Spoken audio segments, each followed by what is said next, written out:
صدري ويسر لي أمري واحلل عقدة من لساني يفقهوا قولي وسدد لساني واهد قلبي بحق سيدنا محمد صلى الله عليه وسلم. اللهم لا سهل إلا ما جعلته سهلا وأنت تجعل الحزن إذا شئت سهلا. اللهم أغننا بالعلم وزينا بالحلم وأكرمنا بالتقوى وجملنا بالعافية برحمتك يا أرحم الراحمين. لا حول ولا قوة إلا بالله العلي العظيم العزيز العليم عدد كل حرف كتب يكتب أبد الآبدين ودهر الداهرين رضي الله عني وعنكم عن جميع المسلمين. بسم الله الرحمن الرحيم. باب عيادة المريض. أخرج مسلم إن الله تعالى يقول يوم القيامة يا ابن آدم مرضت فلم تعدني قال يا ربي كيف أعودك وأنت رب العالمين قال أما علمت أن عبدي فلانا مرض فلم تعده أما علمت أنك لو عدته لوجدتني عنده. Ini adalah salah satu penjelasan berkaitan tentang menjenguk orang yang sakit. Ini adalah salah satu sunnah Rasulullah SAW, ajaran Nabi yang mulai zaman kita ini mungkin banyak sudah orang yang tidak mengamalkannya. Jadi setiap orang yang sakit dari keluarga kita maupun saudara kita sesama muslim, maka disunatkan sunnahnya Rasulullah, ajaran dari Allah Subhanahu wa taala, saudara kita tuh sunnah kita mendapatkan pahala dari Allah untuk dijenguk, untuk diilangi. Apa yang diberikan oleh Allah Subhanahu wa taala terhadap orang yang mengamalkan sunnah Nabi menjenguk orang yang sakit? Ternyata ada dalam satu hadis qudsi Allah Subhanahu wa taala berkata ketika hari kiamat, ujar Tuhan, wahai anak manusia, dulu ketika aku di dunia maridtu falam ta'udni, aku sakit ujar Tuhan, kenapa engkau tidak menjenguk terhadap diriku? Akhirnya banyak daripada anak keturunan Nabi Adam alaihissalam, kalangan manusia bingung. Ya Allah, ujarnya, bagaimana kami menjenguk terhadap dirimu sedangkan engkau adalah Tuhan seluruh alam, tidak bakalan, tidak mungkin pian sakit. Kenapa jadi sampai engkau mengatakan aku sakit? Ujar Allah, engkau tidak menjenguk terhadap diriku. Ternyata maksud apa yang dikatakan oleh Allah, ujar Allah, apakah engkau tahu wahai anak manusia, apabila ada seorang hambamu dia terkena penyakit dan engkau tidak berkunjung terhadap dirinya, maka engkau perlu mengetahui sesungguhnya seandainya engkau berkunjung waktu itu, maka engkau akan mendapati aku, kata Allah Subhanahu wa taala, itu mendapatkan pahala yang besar dari Tuhan. Jadi kita ketika menjenguk atau ziarah mengunjungi orang yang sakit, itu termasuk adalah bahagian pahala yang besar yang diberikan oleh Allah Subhanahu wa taala. Tapi ada tata caranya yang diajarkan oleh Nabi, adabnya apa, tata keramanya apa, akhlaknya bagaimana ketika menjenguk orang yang sakit. Jangan ketika menjenguk orang yang sakit, ulun semalam baik betahmu orang garing namanya pembian ini paling 2 hari berumur meninggal sudah. Nah ini kada akhlaknya, kada nak ini yang diajarkan oleh Nabi. Ada akhlaknya yang dibahas oleh ulama, bagaimana akhlak Nabi. Kadang orang ini ketika bahilang atau menjenguk orang yang sakit ini berpandirnya kada maatur, kadang hujan nang garing, sudah garing, sudah sakit, ditambah lagi 2 hari aja lagi umur, makin kada semangat lagi, imun tubuhnya makin berkurang. Nah, jadi yang pertama, ujar Tuhan, setiap hamba apabila dia menjenguk orang yang sakit, maka dia akan menemukan aku, yaitu pahala yang besar dari Allah Subhanahu wa taala. Cuman ada satu zaman yang mana kita sudah bertemu dengan zaman tersebut, kita tidak diperbolehkan menjenguk orang yang sakit. Kapan? Musim Covid. Musim Covid itu cuma satu kan yang diperbolehkan untuk menjenguk orang yang sakit. Itu pun cuma orang-orang khusus. Tapi apabila memang sudah takdir dari Allah Subhanahu wa taala memang keadaannya seperti itu, kita mendoakan terhadap orang yang sakit diberikan kesehatan oleh Allah taala. Tapi kalau seandainya kita diberikan oleh Allah Subhanahu wa taala kesempatan diperbolehkan dari segi aturan menjenguk orang yang sakit, maka pahalanya besar diberikan oleh Allah Subhanahu wa taala. Apa pahalanya? Dikatakan ujar Nabi, apabila ada umatku dia menjenguk orang yang sakit, maka Allah akan memberikan 75.000 malaikat mendoakan ampunan terhadap orang yang menjenguk orang yang sakit.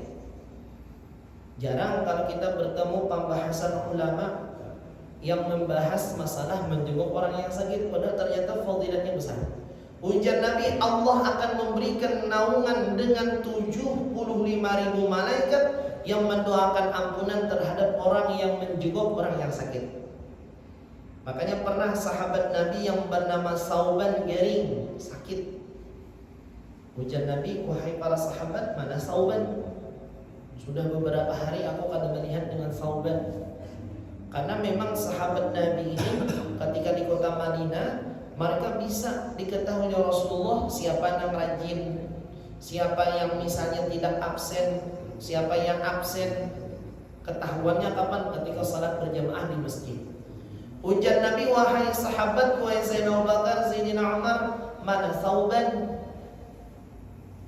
Ujar para sahabat, ya Rasulullah, Sauban sakit. Ketika Sauban itu sakit, ujar Nabi, ayo kita menjenguk Sauban, kita ilangi Saubannya. Ini akhlaknya Rasulullah, orang atas menjenguk orang biasa, yaitu sahabat. Ternyata ketika Rasulullah SAW dibawa oleh para sahabat menjenguk orang sakit, yaitu Sauban tadi, ujar Nabi, Sauban, apa penyakitmu?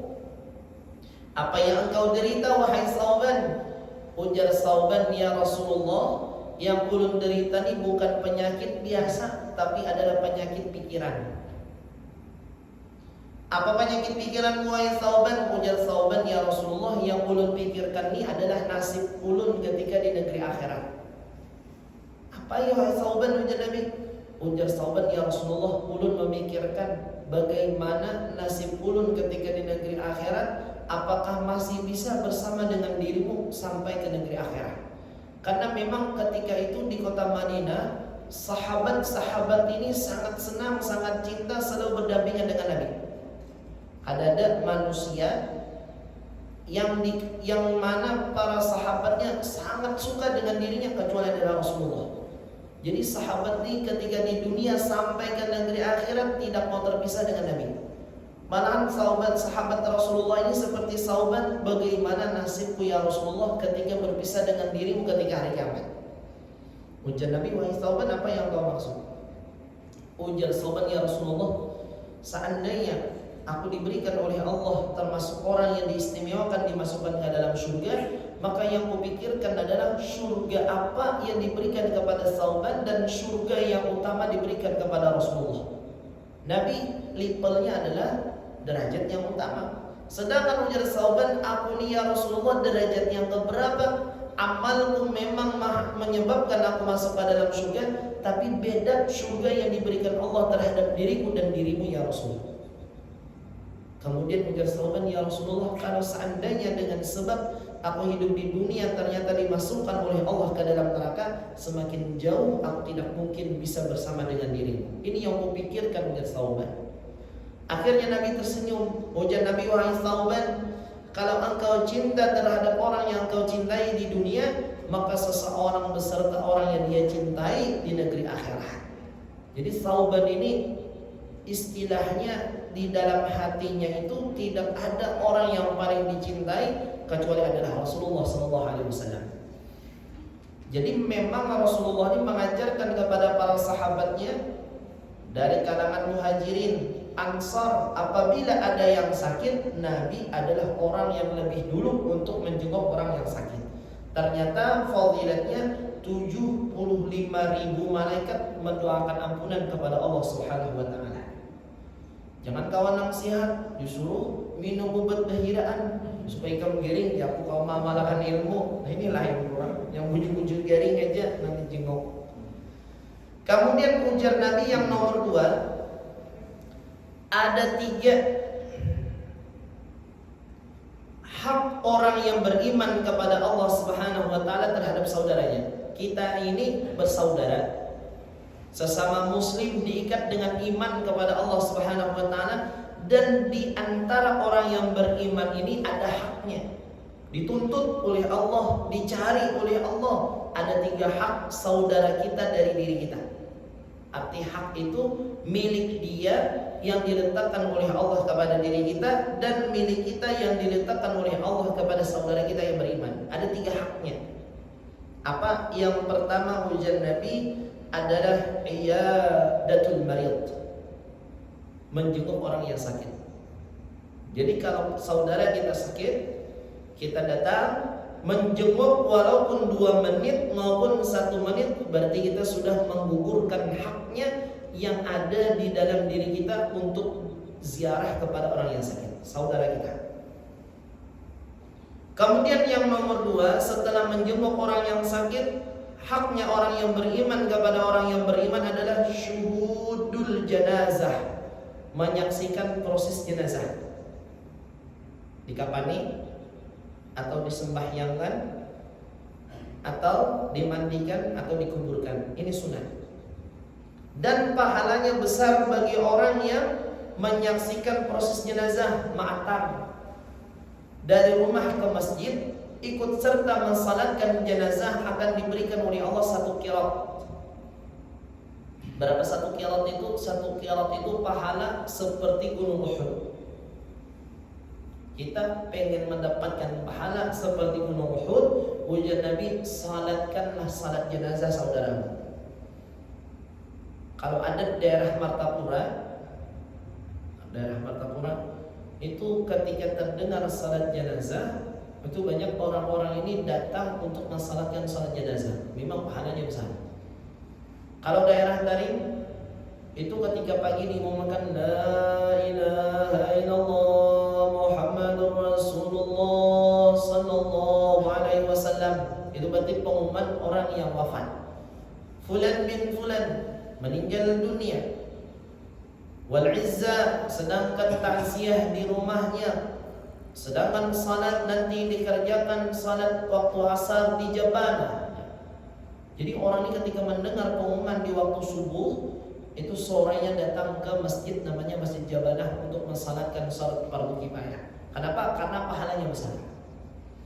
Kemudian kenapa jadi ada salah satu tradisi ketika salat kifayah ini kita diberi amplop, isinya ada duit di sana. Itu bukan kita dibayar untuk salat jenazahnya, bukan. Tapi orang itu memberikan hadiah kepada kita, yang salah satunya adalah mengganti ongkos bensin. 1. Yang nomor 2, duit itu adalah sebagai hadiah yang diberikan oleh keluarga mayat, yang mana pahalanya diberikan kepada, dihadiahkan kepada orang yang meninggal dunia. Bukan diartikan kita dibayar, tapi adalah itu sebagai hadiah, pemberian. Cuman ada sebagian orang mensalah artikan, dulu masih harga kifayah 15.000 ujarnya. Wah ini sudah 30, sudah menaik sudah. Pas haji jar wadai-wadai larangan juga nya kifayah ini 30.000 pasarannya sudah. Bukan 30.000 itu hadiah. Kenapa dikatakan itu hadiah? Karena tidak ada harga, tidak ada upah. Karena salat fardu kifayah ini ketika orang itu mengundang terhadap dirinya tergantung sukarelanya keluarga yang meninggal dunia. Mau mengisi 100.000, 50.000, 20.000 terserah. Kalau seandainya itu adalah harga, maka berarti ada patokannya. Misalnya beca dari tempat ini ke tempat ini 10.000, berarti itu adalah mengambil upah namanya dengan tenaga. Tapi kalau yang namanya amplop yang diisi dengan duit, itu murni adalah hadiah. Apa dalilnya dikatakan itu hadiah? Karena tidak ada patokan harga.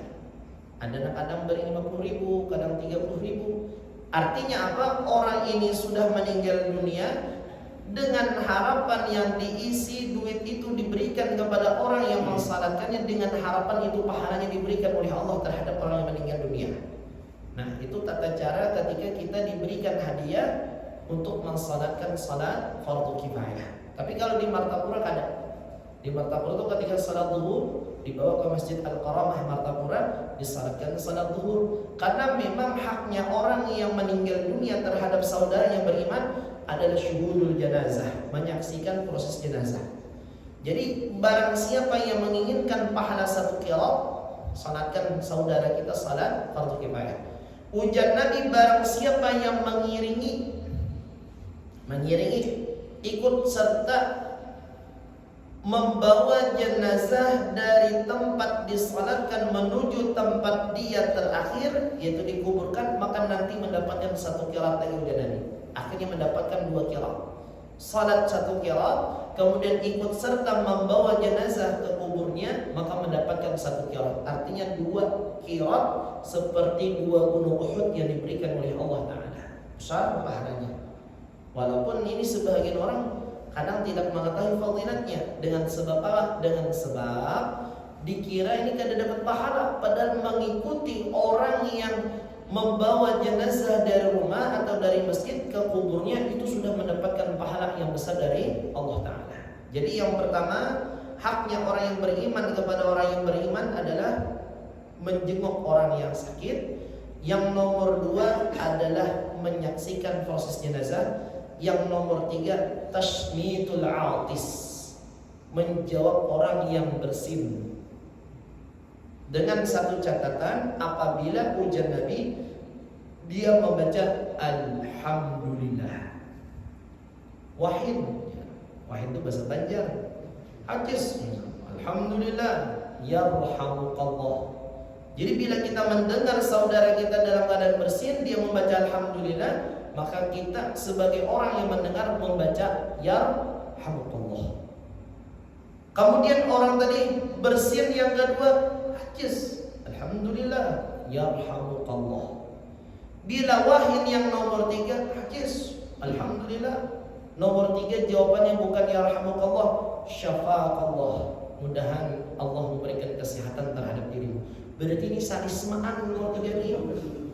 Itu tata cara Rasulullah mengajarkan. Pertama memang bersin, 2 bersin, nomor 3 karena penyakit. Makanya bila orang mengetahui bersin lebih daripada 3 kali, ujar Nabi syafaqallah, ikam garing. Mudah-mudahan Allah memberikan kesehatan terhadap dirimu.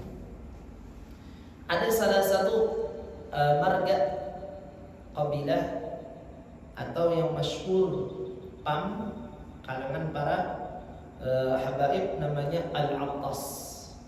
Attas itu maknanya bersin, Al-Attas. Kenapa jadi diberi gelar dengan Al-Attas? Jadi ada dulu namanya penyanyi Muhsin Al-Attas. Banyak Al-Attas itu, artinya bersin. Kenapa diberi gelar bersin? Karena ada seorang ulama namanya Habib Umar bin Abdurrahman Al-Attas, datuknya. Para orang-orang yang bergelar Al-Attas, datuknya. Jadi itu diceritakan beliau ini guru daripada Imam Al-Habib Abdullah Al-Haddad. Mengarang Ratibul Attas, ada salah satu habaib di Poso. Beliau tuh berisi namanya paikat. Apa paikat itu bahasa Indonesianya? Rotan. Terkenal beliau namanya Habib Rotan. Itu ketika terjadi perang Poso, Habib itu cuma memukulkan rotan tuh banyak orang mati. Pukul mati. Jadi sampai polisi itu bingung, apa isi rotannya? Dibalah. Ada dapai kayu, memang murni kayu, rotannya pun kecil. Terkenal beliau dengan sebutan Habib Rotan. Ujar beliau, yang isi rotan ini bukan semacam besi, semacam apa misalnya, isinya ujar sidin kandungannya cuma Ratibul Attas. Dibacakan Ratibul Attas di kayu tadi, ketika dipukulkan kepada orang, mati orangnya, sakit langsung. Wah, itu hebatnya Ratibul Attas. Jadi Ratibul Attas dikarang oleh Habib Umar bin Abdurrahman Al-Attas. Apa ceritanya? Habib Umar bin Abdurrahman Al-Attas ini ketika masih di dalam kandungan ibunya terdengar bunyi bersin, hadis. Akhirnya ketika lahir langsung diberi gelar Al-Attas. Artinya orang ini pernah bersin di dalam kandungan mamanya. Hebatnya itu. Makanya gelarnya Al-Attas. Kemudian kakeknya lagi Umar, nama beliau adalah Umar bin Abdurrahman. Abdurrahman ini anak daripada yang namanya Aqil. Aqil melahirkan Abdurrahman, Abdurrahman melahirkan Umar. Jadi kakek oleh Habib Umar bin Abdurrahman Al-Attas namanya Aqil. Aqil pun pernah bersin di dalam perut. Jadi dicatat oleh para ulama, orang yang bersin pernah dalam kandungan mamanya ada 2 orang, Aqil, dan yang nomor 2 adalah Umar bin Abdurrahman Al-Attas. Bersin, kedengaran bersinnya, akhirnya semua keturunan Habib Umar bin Abdurrahman Al-Attas ini diberi gelar dengan Al-Attas. Orang yang pernah bersin semenjak dalam kandungan sudah diberikan oleh Allah kelebihan. Jadi apabila kita mendengar orang yang bersin, maka hukumnya sunat menjawab dengan Yarhamukallah. Mudah-mudahan Allah memberikan rahmat kepada dirimu. Apa bedanya bersin dengan menguap? Apa itu bahasa Indonesia menguap? Mangap. Nah, jadi bersin sama mangap ini beda. Bila orang bersin bacaannya Alhamdulillah. Tapi kalau orang menguap ini bacaannya A'udzubillahi minasyaitonirrajim. Kenapa beda? Oh, ternyata di dalam kitab Al-Adhkar Imam Nawawi mengatakan bersin ini adalah lambang kesehatan. Sesuatu yang ada di dalam diri kita menunjukkan kesemangatan, sesuatu yang tidak nyaman keluar dari diri kita, akhirnya ketika keluar disebut dengan Alhamdulillah. Makanya satu contoh, orang nih hendak bersin tapi kada jadi, sakit benar. Makin pada mau duit. Karena memang pemberian Tuhan bersin ini, kadang kalau dipaksa-paksakan. Artinya apa? Ketika keluar sesuatu itu pokoknya bila sudah bersin itu rasanya nikmat. Makanya disebut dengan Alhamdulillah. Tapi kalau mangap, kalau orang menguap ini sebutannya A'udzubillah. Dengan sebab apa? Ternyata diceritakan ketika orang yang dalam keadaan sudah badannya tidak stabil. Artinya daya kuatnya tubuh mulai melemah. Kemudian rasa ngantuk itu datang, mulai keadaannya tidak stabil keadaan tubuh, akhirnya keluarlah rasa malas. A'udzubillahi minasyaitonirrajim. Mangap akhirnya. Makanya bila orang tuh mangap itu sudah melambangkan ini mengantuk orang ini. Atau misalnya orangnya sudah mulai loyo, sudah stamina tubuhnya. Makanya beda a'udzubillahi minasyaitonirrajim. Dan apabila orang ini bersin di dalam salat boleh membaca Alhamdulillah. Apalagi imam. Makanya khawatir benar kalau wahyin durhat lahot jadi imam, sedangkan mikrofon di sini wahyin. Bolehlah jamaah menjawab Yarhamukallah, boleh dalam hukum fikihnya. Apabila seseorang bersin di dalam salat boleh membaca Alhamdulillah. Menjawab pun hukumnya boleh dengan Yarhamukallah selama masih dengan bahasa Arab. Boleh bersin. Khawatirnya kalau kita nih mikrofon nggak parah kan wahid. Nah, jangan mendengar di mikrofon bunyi apa itu. Nah, sekalinya imamnya wahid bersin. Jadi ada 3 hak orang yang beriman. 1, menjenguk orang yang sakit. 2, proses jenazah. Yang nomor 3 adalah menjawab orang yang bersin apabila dia membaca Alhamdulillah. Kemudian yang nomor 3 ujar Nabi, apabila ada seorang laki-laki menjenguk saudaranya muslim dalam keadaan sakit, bila di waktu pagi ghudwatan, dia menjenguk waktu pagi, maka Allah akan menyuruh 7.000 malaikat memintakan ampun sampai sore. Kita menjenguk orang yang sakit misalnya pagi, maka Allah memerintah, wahai malaikat ujar Tuhan, 70.000 kalian, ayo mintakan ampun terhadap diriku sampai sore. Bila menjenguk orang sakit dalam keadaan waktu sore, maka 70.000 malaikat memintakan ampun sampai waktu subuh. dari waktu sore sampai waktu subuh. Artinya apa? Pahalanya besar diberikan oleh Allah Ta'ala. Ada dulu santri Darul Mustafa, murid Habib Umar, yang sakit. Jadi ujar Habib Umar, si fulan itu mana? Ujar yang khadim beliau, sakit Bib. Wa marid wahai ya sayyidi. Dari orangnya sakit wahai Habib. Ternyata inya ini di kamar, nang sakit ini di kamar. Ternyata tidak lama datang Habib Umar menjenguknya. Sampai Habib Umar pun memberikan kurma lawan orang yang sakit ini. Ujarnya, yang sakit tadi mengatakan tidak pernah sakit itu membahagiakan terhadap diriku kecuali sakit ini. Dengan sebab ini sakit aku dijenguk, diilangi, diziarahi oleh Habib Umar. Karena ujarnya, tidak pernah aku bertemu dengan seorang ulama yang mana muridnya orang biasa seperti diriku ini, ketika aku dalam keadaan sakit, cuman beliaulah satu-satunya orang besar, orang mulia, orang yang terpandang menjenguk terhadap diriku orang yang biasa. Artinya sakit ini membawa berkah. Memang datang Habib Umar menjenguk orang yang sakit tadi, murid beliau. Ujar murid beliau, sakit yang membawa berkah. Artinya apa? Murid ini terharu. Ujarnya, berarti pandangan dan berarti kasih sayang Habib ini ada yang ada di dalam diri beliau terhadap diriku, ujarnya. Dengan sebab aku sakit dijenguk. Makanya bila ada tuh misalnya orang sakit, apalagi misalnya orang tuh pernah memusuhi kita atau ada masalah dengan kita jenguk, insya Allah ambil damai itu. Karena apanya? Terharu. Dalam keadaan sakit kita datang kepada diri. Dan barangkali dengan sebab itu orang yang menjenguk kita dalam keadaan sakit ini selalu terkenal. Oh, ini pernah membantu aku di rumah sakit. Oh, si fulan ini pernah menjenguk aku di rumah sakit. Walaupun bagi kita yang menjenguk itu biasa, tapi bagi orang yang berada di rumah sakit itu luar biasa. Bisa diingatkannya. Soalnya orang pernah mengalami dulu ketika almarhum Abah itu sakit, ada seorang yang membantu di rumah sakit sampai hari ini masih ingat. Hampir 20 tahun sudah.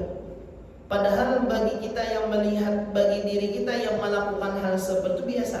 Tapi bagi orang yang terkena musibah, yang berada di rumah sakit, keluarganya yang berada di rumah sakit, yang saat itu dia dalam keadaan sakit kesusahan dibantu, maka selalu terkenang. Apabila terkenang, kebiasaan orang tersebut akan selalu membalas kebaikan orang dengan sebab orang tersebut pernah melakukan menjenguk dirinya ketika berada dalam keadaan sakit. Makanya 3 ini sesuatu yang membekas. 1, menjenguk orang yang sakit dampaknya besar di dalam kehidupan kita. Yang nomor 2, menyaksikan orang dalam keadaan jenazah, di bawah jenazah. Bagi keluarganya bisa ia melihat si fulan bin fulan dulu ketika almarhum bapakku, ketika almarhum ibuku dalam keadaan dia meninggal dunia, ini pernah dia ini membantu proses jenazah almarhum bapak dan ibu. Nah, dan tashmitul atis ini membuktikan adalah persaudaraan. Ketika saudaranya dalam keadaan bersin dijawab dengan alhamdulillah, maka disitulah dengan kalimat ya rahamukallah, disitulah ada hubungan erat antara saudara muslim dengan muslim yang lain. Nah, kemudian sunat bagi orang yang menjenguk orang yang sakit, 1, dia harus berkata-kata dengan kata yang baik. Itu akhlaknya. Ini tadi bilang, ini ya kalau kelihatan dengan ini paling 2 hari. Kenapa 2 hari aja? Paling meninggal dah. Atau ulun tuh pernah masuk rumah sakit, ujarnya bila nakaya pian ini penyakitnya bayarnya di rumah sakit 50 juta. Nah, ujar nagerin udah duitnya larang, sakit pulang orangnya. Jadi harus kata-kata yang baik.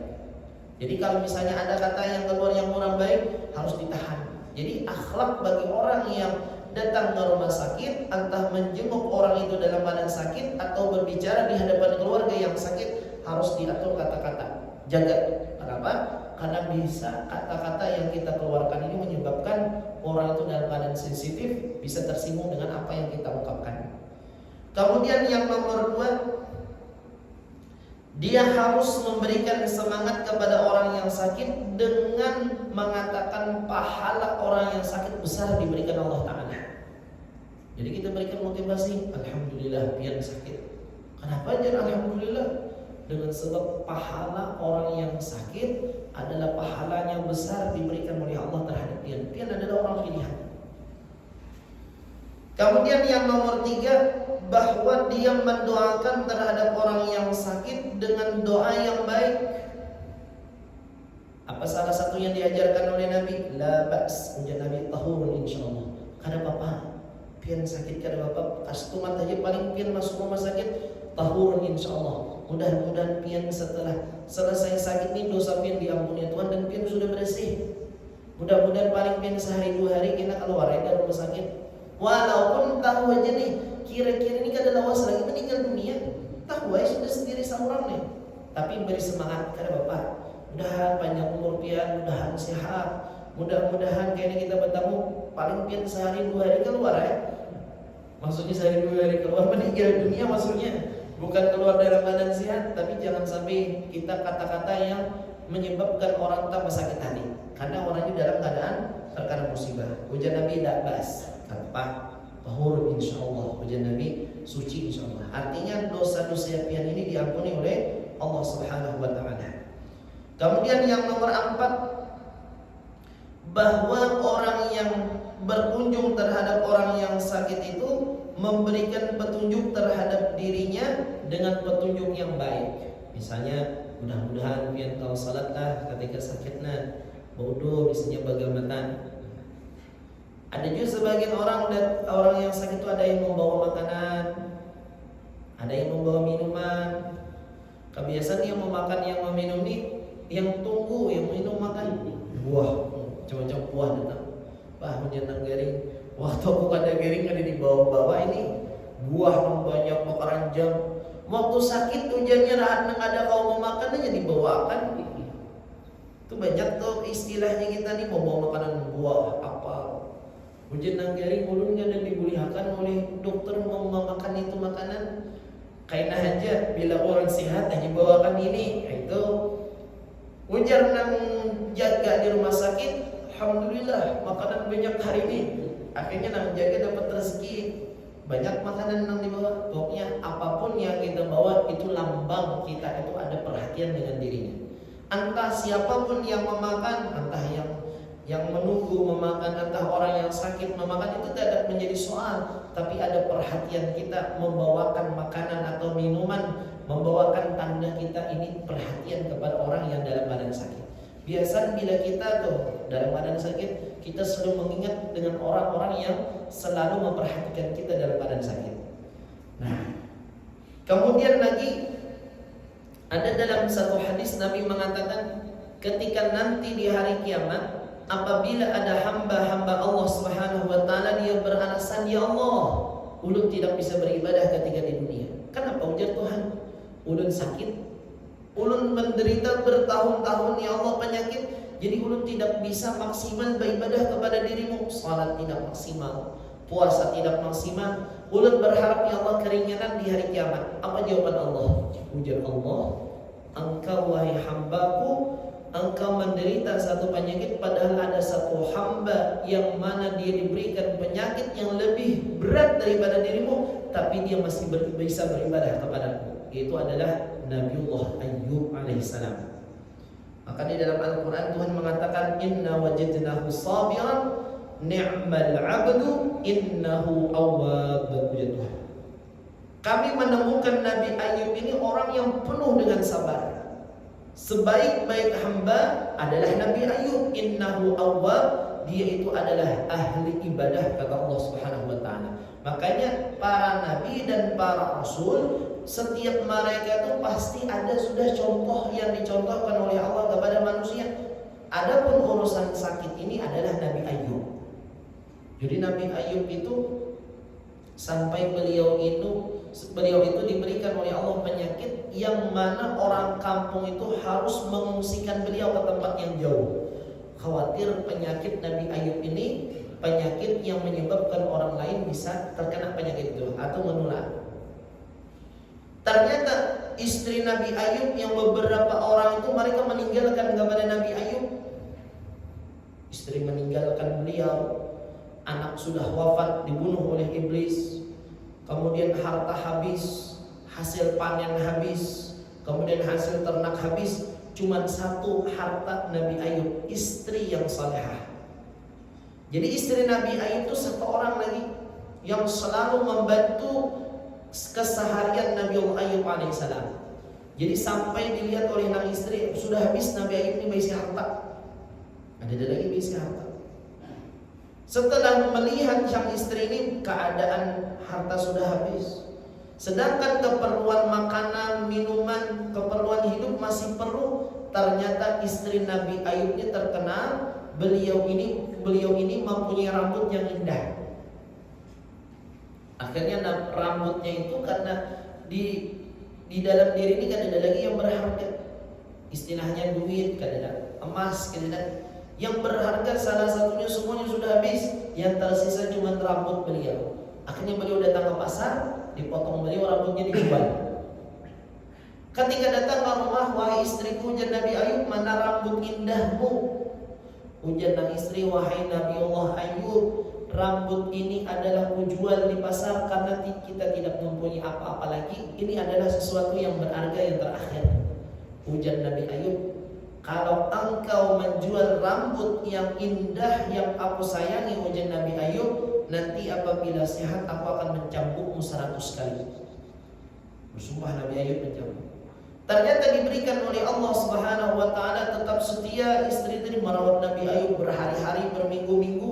Akhirnya dalam Al-Qur'an Allah mengatakan, Nabi Ayub ini diminta oleh sang istri, wahai suamiku, Ayub berdoa kepada Allah. Engkau nabi, engkau rasul, bila engkau berdoa kepada Allah pasti disehatkan oleh Allah. Akhirnya Nabi Ayub mencurahkan hatinya. Ujar Nabi Ayub, wa ayyubu idza rabbahu anni masyadurru wa anta arhamur rahimin. Kata Nabi Ayub, ya Allah, ketika itu Nabi Ayub alaihissalam bermunajat memanggil Tuhannya, ya Allah, ujar Nabi Ayub, ulun terkena ad-dur, ujian. Sedangkan ya Allah, pian tahu aja, wa anta arhamur rahimin. Allah, engkau ya Allah, ujar Nabi Ayub, maha pengasih di antara orang-orang pengasih. Akhirnya turun hujan. Ketika turun hujan itu dengan sebab hujan, ternyata dengan sebab air hujan, penyakit Nabi Ayub dihilangkan oleh Allah Subhanahu wa taala. Awalnya semua diambil Tuhan, keluarga diambil, anak meninggal dunia, harta habis, kemudian lagi ternak habis, semua harta milik Nabi Ayub habis, cuma satu, istri salehah. Makanya ujar Nabi, fadfar bidzatid din taribat yadak. Tunkahul mar'atu li arba'in li jamaliha wa li hasabiha wa li diniha, fadfar li hasabiha li jamaliha wa li hasabiha wa li maliha wa li diniha, fadfar bidzatid din taribat yadak. Ujar Nabi, cari wanita yang salehah. Ini gambaran Nabi Ayub, beliau mempunyai istri yang salehah, setia mendampingi. Ketika Nabi Ayub sudah diberikan oleh Allah kesembuhan, semua yang asalnya diambil Tuhan dikembalikan Allah Ta'ala. Akhirnya Tuhan menagih, Ayub, dulu engkau ada bersumpah, ujar Tuhan, akan mencambuk istrimu 100 kali, engkau wajib melaksanakannya. Akhirnya ujar Tuhan, wahai Ayub, aku sayang terhadap dirimu dan aku sayang terhadap istrimu. Ambil, ujar Nabi, beberapa ranting kurma, istilahnya bilah lidiknya kurma. Kumpulkan, ujar Nabi, ujar Allah, sampai 100. Jadi bilah lidinya kurma dipotong oleh Nabi Ayub, terkumpul sampai 100. Akhirnya menjadi satu lidi. Ujar Allah, pukulkan kepada istrimu dengan pukulan kasih sayang. Nah, pukulan kasih sayang, maka terlaksanalah sumpah Nabi Ayub alaihissalam. Jadi dalam kitab fikih itu juga disebutkan Nabi Ayub ini mengumpulkan lidi-lidinya kurma sampai 100 batang, kemudian dipukulkan dengan pukulan kasih sayang untuk melaksanakan sumpahnya kepada Allah Subhanahu wa taala. Jadi istilahnya Nabi ini menyebutkan salah satu sunnah ajaran yang beliau ajarkan. Ternyata memang ada seorang nabi yang sudah diberikan oleh Allah ujian, itu Nabi Ayub terkena penyakit. Kemudian lagi bagian akhir, ada satu hadis Rasulullah Sallallahu Alaihi Wasallam bagi orang yang menjenguk orang yang sakit, kemudian apa yang diberikan oleh Allah terhadap orang yang sakit pula. Yang menjenguk sudah mendapatkan fadilatnya, kemudian orang yang sakit pun apakah ada fadilatnya yang diberikan oleh Allah? Maka ujar Allah Subhanahu Wa Taala, orang yang sakit pun dikatakan oleh Allah kepada Nabi, orang yang sakit pun ada mempunyai kelebihan yang diberikan Tuhan. Apa salah satunya? Ujar Nabi, "Idza maridal 'abdu thalathata ayyamin kharaja min dhunubihi ka yauma waladatu ummuh." Bila ada orang yang beriman, dia sakit garing berapa hari? 3 hari. Maka ujar Nabi, ketika selesai 3 hari, keluar dari dosa-dosanya dari dirinya seperti dia baru lahir dari perut mamanya. Semuanya diampuni oleh Allah Ta'ala, tapi 3 hari. Makanya ada salah satu guru, ya kita sebut aja langsung, yaitu Guru Danau, Guru Asmuni. Beliau itu ketika terjadi kecelakaan di kandangan dulu, yang mobil beliau kebalik, itu beliau sakit. Artinya dampak daripada hantaman mobil terbalik itu, beliau sakit. Ternyata beberapa hari yang anak ini, kebetulan anak beliau itu banyak puluhan, bah, ayo ke rumah sakit. Beliau ini ketika dibawa ke rumah sakit, diobati sedikit, langsung pulang ke rumah. Dan setelah dampak kecelakaan itu, beliau ini ada sakit bah. Hujan anak bah, rumah sakit, bah minum obat, ujar sidin kada. Minum obat kada, rumah sakit kada. Menunggu 3 hari, ujar sidin 3 hari dulu. Ternyata memang hadisnya ini, apabila ada satu hamba yang sakit 3 hari, ini bagian yang sabar lah. Kita sehari minum orang bikin, udah obat ya, jangan dipaksakan. 3 hari ujar Nabi dia sakit, sabar dengan penyakit tadi, maka dosa-dosanya diampuni oleh Allah Subhanahu Wa Taala. Ini sempurnanya pemberian Tuhan terhadap orang yang sakit.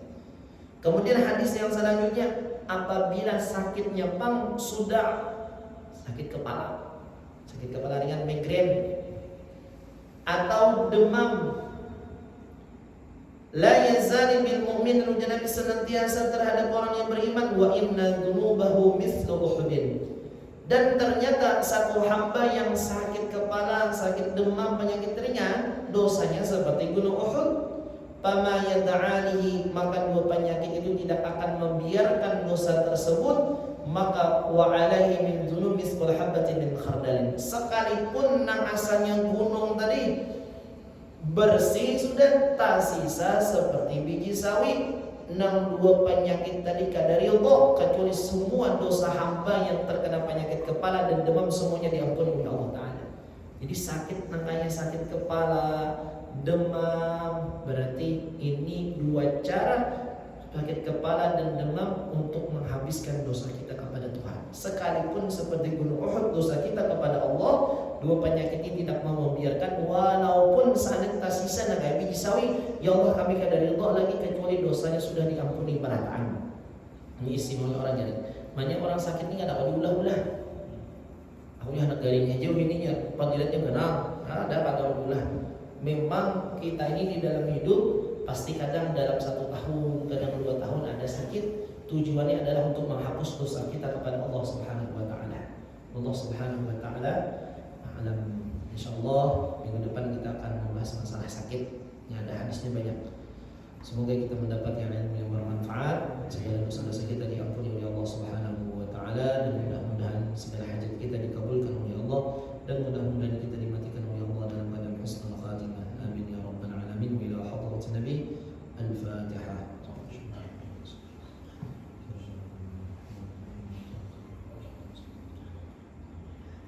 Bismillahirrahmanirrahim. Alhamdulillahi rabbil alamin. Wassalatu wassalamu ala sayyidina Muhammadin wa ala alihi wa sahbihi. Allahumma anfa'na bima 'allamtana wa 'allimna